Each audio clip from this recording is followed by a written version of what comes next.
Champo. Ellos inventaron un género que llamaban el agropop o algo así. Pero su canción más famosa era una que decía: ¿y tú? No, ¿y tú de quién eres? Era cantándola. ¿Y tú de quién eres? Porque era un señor que iba a una zapatería a comprar sus zapatos a su pueblo, al pueblo, y entonces se encuentra una señora típica del pueblo y empieza a preguntarle: tú no eres de aquí, ¿verdad? ¿Y tú de quién eres? Tú eres hijo de este y no sé qué, no sé cuánto. Toda la canción es riéndose de esa escena típica y como al final el hombre se cansa de dar explicación y todo eso, pero es algo muy típico. La gente aquí, por lo menos en España, en los pueblos, tienen esa tendencia y esa necesidad de ubicar a cada uno de qué familia es y tal, y parece como que da una satisfacción cuando lo conoces. Esto nos ha pasado, sobre todo con Tere. Va a algunos sitios, incluso, aunque no sea de su pueblo, estábamos en Barcelona, estábamos en Madrid, a lo mejor vamos a un barrio gitano, ¿verdad? ¿Y tú de quién eres? Por la cara, que tú eres de la familia tal, de este, lo otro, no sé qué, que se casó con aquel, que no tal, te sacan toda la historia familiar. A veces es cierta, a veces no, pero es una tendencia que tenemos. Y a Jesús eso le jugó en contra, porque cuando llegó a Nazaret, la gente empezó a hacer como aquella señora. ¿Y tú de quién eres? ¿Tú de dónde vienes? ¿Tú de qué familia eres? ¿Tú de dónde sales? Lo vemos en Marcos capítulo 6.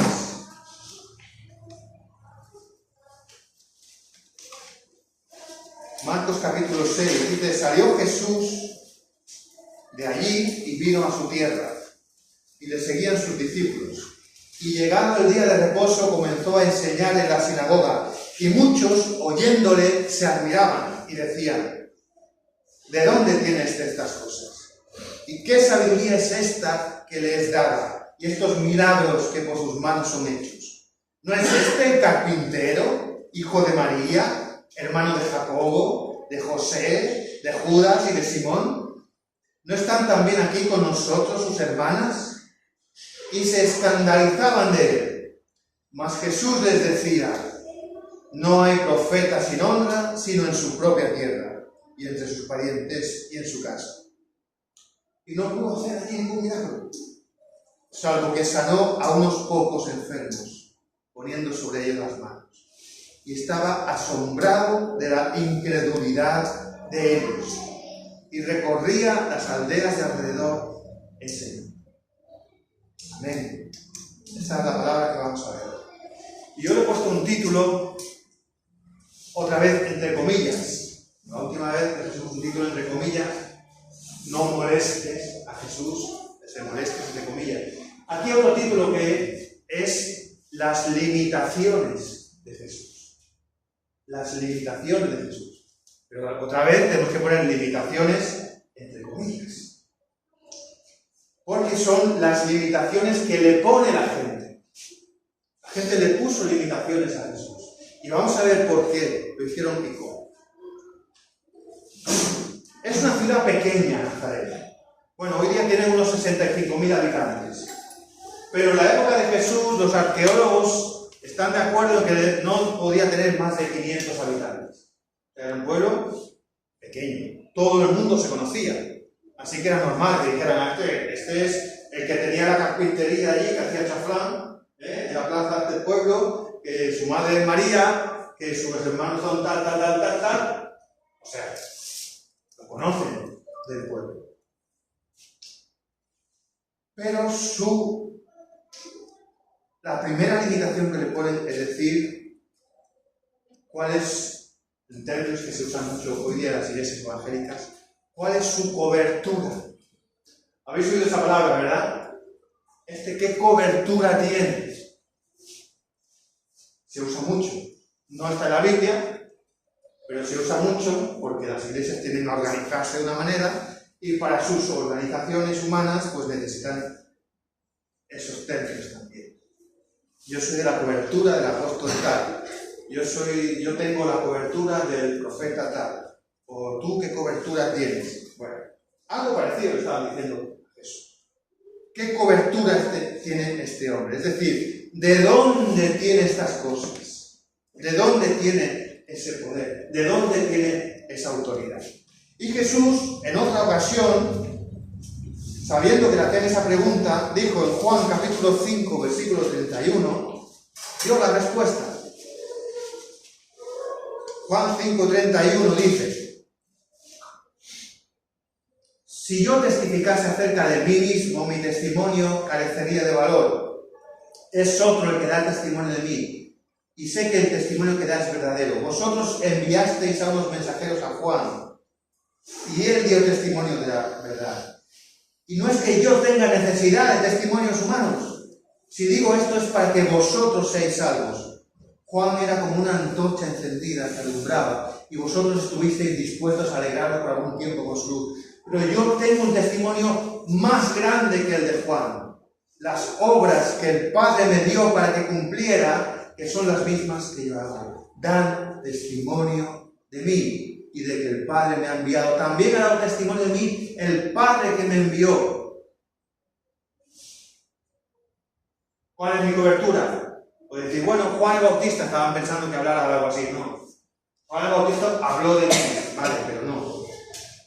La autoridad de Jesús viene del Padre, de hacer la voluntad del Padre, de hacer las obras del Padre.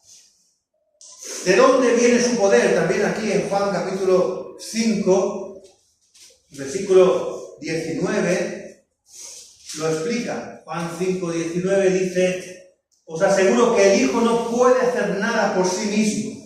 Él hace únicamente lo que ve hacer al Padre. Lo que hace el Padre, eso hace también el Hijo. Viene de su dependencia absoluta, incluso esencial, con el Padre. De ahí viene su poder. Ahora bien, ¿te has encontrado una vez con esta pregunta que te digan a ti: ¿y tú de dónde sacas eso? ¿De dónde tienes ese poder? ¿O de dónde tienes esa sabiduría? Esas cosas que estás diciendo. Que eres hijo de Dios, que tú conoces a Cristo, que tienes la seguridad de la salvación, de que vas a ir al cielo. ¿Y eso tú de dónde lo sacas? Eso de que tienes una relación personal con Jesús. Que tienes una relación personal con Jesús. Pero bueno, también nos tenemos que preguntar nosotros si sabemos responder a eso. ¿Cómo responderíamos? En nuestro caso, en 1 Corintios 1:30, tenemos la respuesta para decir: ¿de dónde mi sabiduría? ¿A qué universidad has ido? ¿A qué seminario teológico has pasado tu vida? Pues en 1 Corintios 1:30, voy a pedir que alguien lo lea, por favor. 1 Corintios 1, versículo 30. Mas por él estáis vosotros en Cristo Jesús, el cual nos ha sido hecho por Dios sabiduría, justificación, santidad y redención. Él nos ha sido hecho sabiduría. Por eso cuando veían a un pescador como Pedro, hablaba y decía: si este no tiene estudios, es igual. Sabían que había estado con el maestro. Y nosotros podemos tener miedo de decir: ¿con qué sabiduría voy a hablar? ¿Con qué sabiduría voy a dar testimonio de Cristo en mi vida? ¿Con qué sabiduría voy a acercarme a gente que tiene más estudios que yo? No, de verdad no debe importarte eso. Lo que debe importarte es estar cerca de Señor. Que sepan que vienes de parte de Él. Que identifiquen tu vida con Cristo. Hemos cantado antes esa canción: ¿qué sería de mí? Y un poco nuestra sabiduría es eso. Es que la gente, cuando me vea, decía: este Juan Carlos, ¿qué sería de él? ¿Qué sería de Juan Carlos si no hubiera sido por lo que haya sido? Y entonces indagarán qué habrá sido y poder llegar a esa conclusión de qué ha sido el Señor. De verdad, no te preocupes. No te preocupes. Sí, ocúpate de estudiar. Estudia palabra, estudia cultura general, estudia todo lo que hayas que estudiar, bien. pero no va a estar ahí el fundamento de tu sabiduría. No va a estar ahí. Y también le preguntaban por su autoridad, por su poder. ¿Con qué poder hace todo esto? Y yo digo, ¿con qué poder lo hacemos? ¿Con qué poder? ¿Con la cobertura del profeta fulano o del siervo tal? ¿Con qué poder lo hacemos? Una vida dependiendo del Señor tiene que ser el poder de Dios. Con la salvedad de que nunca nos tenemos que ver, aquí Cristo está con sus discípulos, nunca nos tenemos que ver solos, diciendo yo soy el poderoso, como un Quijote, yo voy contra los gigantes. No, vamos como pueblo de Dios y vamos como conjunto de hermanos y así nos acercamos a donde haya que acercarse y con ese poder. No porque yo lo tenga, sino porque Dios se lo ha dado a su pueblo. Y yo soy parte de ese pueblo. Yo puedo llevarlo a cabo.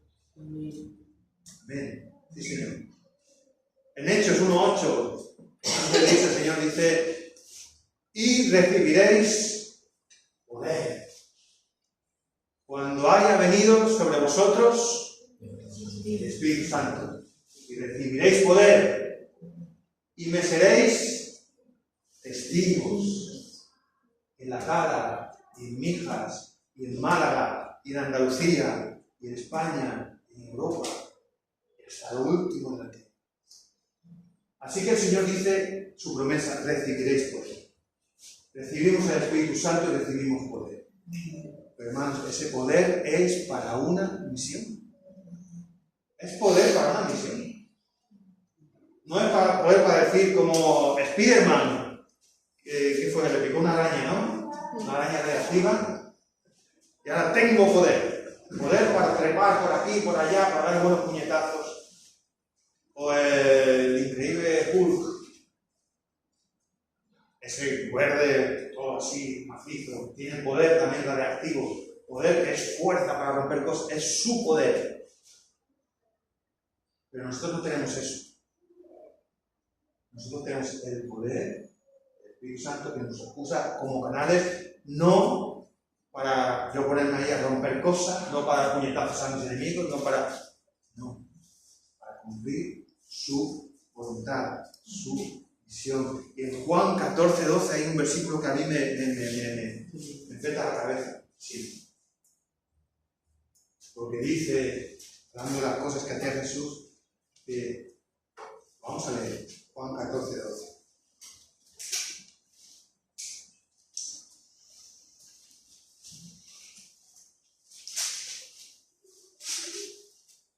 Porque parece que exagero, lo leemos juntos. Juan 14:12.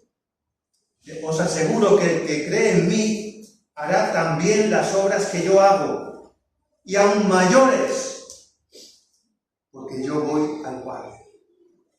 Y todo lo que pidáis al Padre en mi nombre, lo dará, para que el Padre sea glorificado. ¿Habéis pensado en eso? Yo uno de los versículos que más me cuesta. Mayores a las que creen, mayores obras. ¿Cómo va a hacer mayores obras que Él? Bueno, yo creo que la clave está ahí, porque yo voy al Padre. Es decir, yo me voy a ausentar ahora, voy a la diestra del Padre, y cuando yo me voy, lo que está hablando aquí en los versículos, en los capítulos 14, 15 y 16, es también la venida del Espíritu Santo. Y dice, es necesario que yo me vaya para que venga el Consolador, el Defensor, el Ayudador, el Espíritu Santo. Entonces yo voy al Padre, viene el Espíritu Santo, y sí, es hacer cosas mayores. Porque ahora, aunque es Cristo, es Dios hecho hombre, es el Hijo de Dios, pero está encarnado en una persona. Pero cuando Él se va, viene el Espíritu Santo, en la iglesia ya es el poder de Dios en millones de personas. ¿Entendéis? Que yo me voy y ahora vais a hacer cosas mayores. Porque va a ser el Espíritu Santo en muchas personas, en muchos lugares, que va a estar haciendo milagros. Ese es el privilegio que tenemos. Entonces, cuando te pregunten de dónde viene tu sabiduría, de dónde viene tu poder, tienes que saberlo y tiene que ser algo que te da seguridad en el Señor. Bueno, otra limitación que le ponía la gente a Jesús. le ponían una limitación por su origen. Por su origen. Porque su origen era una familia normal. Dicen esto, ¿no es este el carpintero? Conocían a Jesús de antes. Jesús estuvo los últimos años de su vida haciendo un ministerio de milagros, pero durante 30 años no estuvo haciendo milagros. Bueno, hay muchos evangelios apócrifos por ahí que cuentan, inventados. Pero la Biblia no nos cuenta que hiciera milagros hasta que empezó su ministerio. Entonces, era un carpintero. Este es el carpintero. Si conocemos a su madre, para ser un superhéroe, tiene que ser extraterrestre. Tiene que venir o de Jerusalén, o de Babilonia, o de... Maderaman. Maderaman, carpintero. Muy bien. Pero, si conoces a su familia, es que es una como tú. Su familia como la tuya, él tiene que ser como tú, no puede ser. Y aquí hay un apunte interesante, que es eso. Que tenía hermanos y hermanas. Vamos a contarlos. Tenía, bueno, es muy bonito aquí que dice Jesús, hijo de María. En el Evangelio de Marcos se dice esto, Jesús es el hijo de María. En otros lugares se habla de María, su madre, pero llamar a Jesús hijo de María solo lo hace aquí Marcos. Pues seguramente su padre ya había fallecido, pues no mencionan a José. ¿Y cuántos hermanos tiene Jesús? Hermano de Jacobo, de José, de Judas y de Simón. De Jacobo es Santiago, que luego fue uno de los principales de la iglesia en Jerusalén. Y también este Judas fue seguramente el que escribió la epístola de Judas, antes de Apocalipsis. Tiene 4 hermanos. Vale. ¿No están también aquí con nosotros sus hermanas? Por lo menos 2. 2 hermanas, por lo menos. Entonces ya son 6. Tenía 6 hermanos. Era familia numerosa. Entonces todo ese problema que hay para muchos de que la Virgen María o de que Jesús no podía tener hermanos, eso es porque la Virgen María no podía tener hijos, o sea, no debería, porque entonces dejaría de ser virgen. Según en esa doctrina, la Virgen fue virgen y siempre fue virgen y murió virgen. Porque si algún día dejó de ser virgen es porque tuvo sexo con su marido. Y si tuvo sexo con su marido, entonces ya pecado. Esa es la mentalidad de que el sexo es pecado. Que se infiltró por medio del platonismo, se infiltró en el catolicismo. Pero la Biblia no dice que el sexo sea pecado. Y la Biblia te enseña que María podía acostarse con su marido todas las veces que quisiera, porque era su marido. Si no fuera su marido, ya es otra cosa. Pero era su marido. Y por lo tanto, no era pecado. Podía seguir siendo santa. Realmente ese es el problema de la doctrina católica. Más que, bueno, ese problema de la virginidad de María, pero es también por ese tema de en qué consiste el pecado original. Que desde el siglo IV, V, así, empezaron a asociarlo con el sexo. Pero bueno, esperan que sea diferente en origen. Y eso nos puede pasar también a nosotros cuando hemos cambiado, has sufrido un cambio en tu vida, que Cristo se ha hecho real y que puedes estar dando testimonio a otras personas y dar testimonio a otras personas y te dicen, pero este que me está hablando ahora aquí, de vida eterna y de Espíritu Santo, tal, si yo lo conozco. Yo conozco al Ale, el que iba con la moto por ahí tirando, haciendo locura como un cabra, el guardia urbano detrás de él, que no lo cogía. El Ale me venía ahora a mí a hablar de Cristo y tal. La gente tiene un problema con eso. Pero eso tiene 2 caras. Por un lado les cuesta más, pero por otro lado, cuando se dan cuenta de que es verdad, les impacta. Los psicólogos hablan de algo llamado el efecto exposición inversa. Quiere decir que cuando hay familiaridad con algo, como que eso pierde autoridad o pierde peso, o dejamos de hacerle el caso que deberíamos. Otro problema que hay con la familia es que a veces nuestra familia pesa mucho en nuestro testimonio y la gente se fija en tu familia. A lo mejor no tiene nada contra ti, pero contra tu familia sí. Y tú vas a hablar algo de parte de Dios y dices, pues este es de la familia tal. Y ya te señalan, te ponen la etiqueta y pierdes aparentemente el respeto ante Dios. Cuando Dios nos enseña en las epístolas, da instrucciones acerca de una persona que quiere tener autoridad en la iglesia, que quiere algún tipo de liderazgo, se le pide, se le dan instrucciones sobre cómo tiene que ser una persona que gobierna bien su familia. O sea, eso tiene peso en nuestra autoridad, en nuestro testimonio. Pero también es verdad que llega un punto en que eso escapa de nuestras manos. La familia no la elijo. Los amigos sí, la familia no. La familia, lo que son mis hijos, puedo educarlos. Pero llegará un momento en que ellos tomarán su camino. Los maridos que tienen esposas que no son cristianas y viceversa, las hermanas que tienen esposos que no son cristianos, también se pueden ver condicionados y condicionadas por eso. Pero aquí a Jesús no le preocupa eso. Jesús sabe de dónde viene su autoridad, su poder, su sabiduría. Y Él pone el reino de Dios por delante.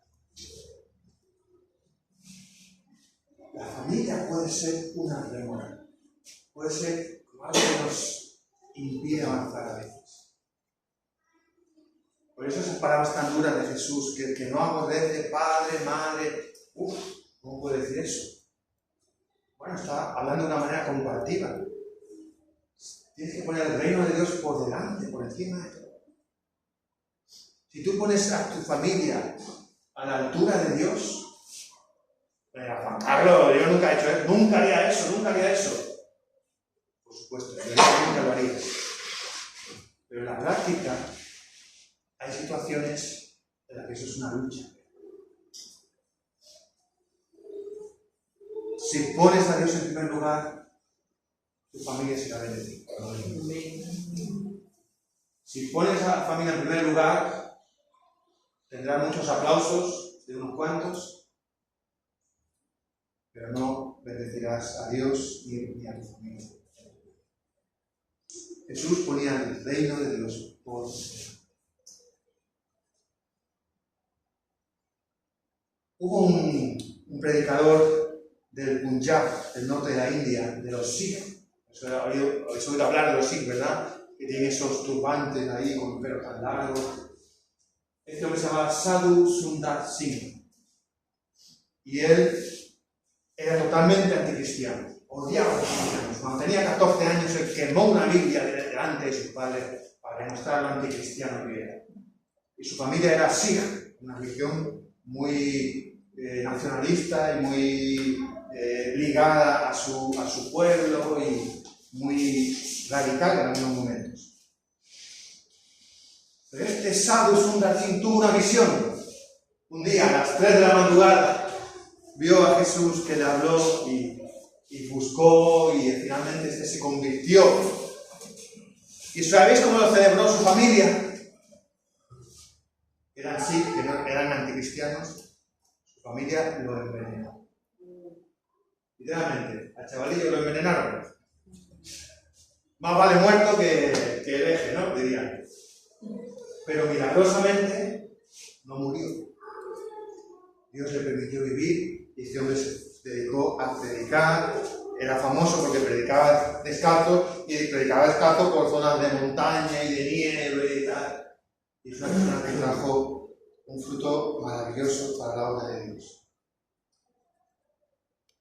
Yo me imagino lo que pensaría su familia en su destino. Pero él fue adelante, con el plan de Dios. Otra limitación que le ponen a Jesús es por su propia incredulidad. Lo dice el versículo 3, que se escandalizaban de él. Otras versiones dicen que estaban desconcertados por él, o incluso que estaban ofendidos por él, o incrédulos por él. Y el versículo 6 dice que Jesús estaba asombrado de la incredulidad de ellos. Así que eso le impedía, era un impedimento, era una limitación para los milagros de Jesús, que dice que no pudo hacer muchos milagros allí, ningún milagro, solamente sanó a unos pocos enfermos. Esta gente están desconcertados, ofendidos, incrédulos, es decir, hay cosas que no están dispuestos a aceptar. No están dispuestos a aceptar que esa persona tenga poder de Dios, tenga sabiduría de Dios, tenga autoridad de Dios. Y ante la duda, pensar mal. Ante la duda, piensa mal. Es lo que nosotros usamos también muchas veces. Jesús le generaba desconfianza. Y yo me hago esta pregunta en cuanto a ti. ¿Generas desconfianza? Si es así, ¿por qué? Yo soy consciente que a veces decir que soy cristiano genera desconfianza en según qué decimos. Y hoy día, si te autoetiquetas como evangélico, con todo lo que se dice en las noticias y en los reportajes de televisión y tal, sobre los evangélicos, también genera desconfianza.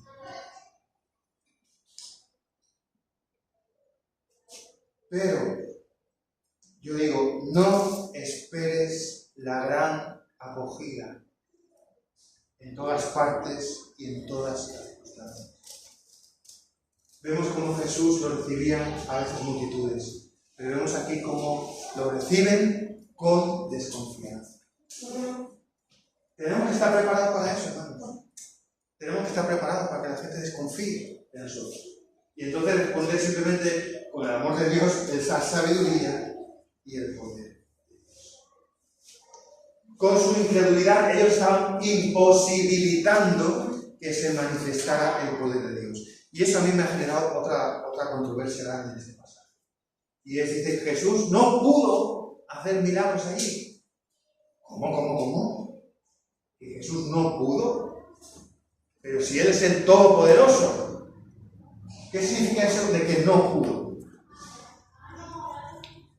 La incredulidad de ellos imposibilitó que se manifestase el poder de Dios. Por supuesto, Jesús podía hacer milagros. Pero su ley es que Él hacía milagros donde había fe.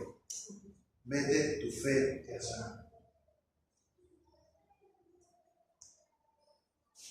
La incredulidad no es más fuerte que el poder de Dios, pero crea un campo donde no hay lugar para el despliegue de ese poder.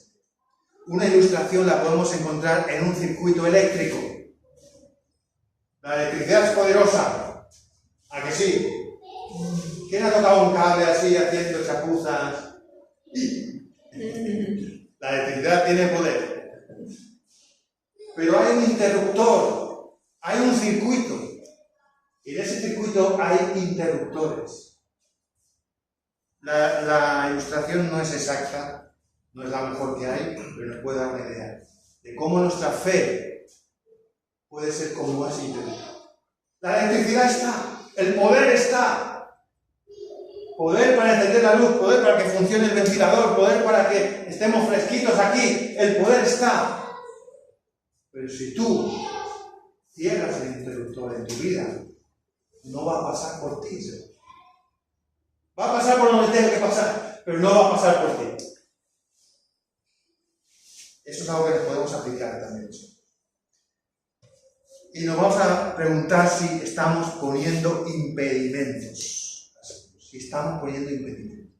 Si estamos tratando de interruptores. El principal de ellos aquí es la incredulidad.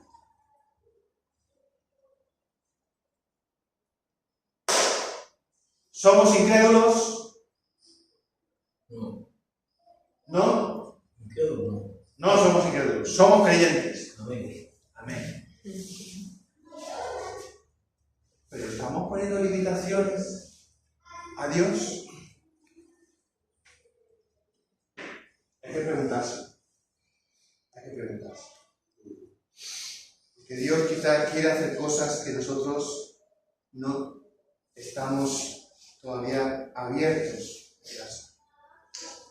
Y os voy a dar, para terminar, me encanta cómo Jesús se salta las limitaciones.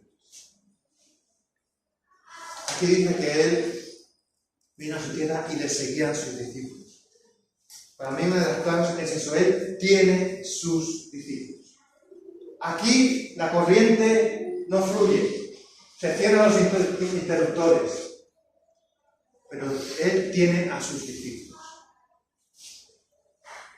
Nosotros tenemos que preocuparnos también de eso, de que la obra de Dios siga en un círculo en el que estamos. Quizá no puedo hacer que siga en toda la cala, no puedo hacer que corra en todo el círculo que yo quiero, pero sí puedo estar en ese círculo donde corre ese poder de Dios, donde se manifiesta su reino, donde sigue adelante su obra. Aunque no le reciben a Él, sigue con sus discípulos. Y otra cosa que me gusta de Jesús es que Él no se queda parado ahí. En su pueblo le dicen, ¿y tú de quién eres? Si tú no eres nadie ¿de dónde traes esto? ¿Se podía desanimar? Bueno, no. En el caso de Jesús no lo vamos a pensar.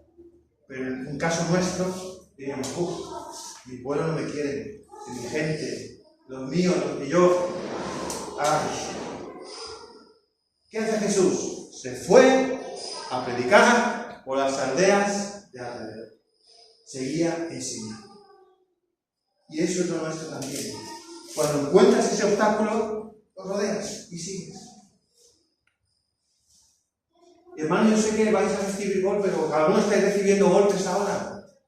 Golpes que te están diciendo no vale la pena. Pero no, vamos a hacer como Jesús. En lugar de decir no vale la pena, voy a decir, bueno, pues aquí no, aquí. Yo voy a seguir haciendo lo que Dios quiere.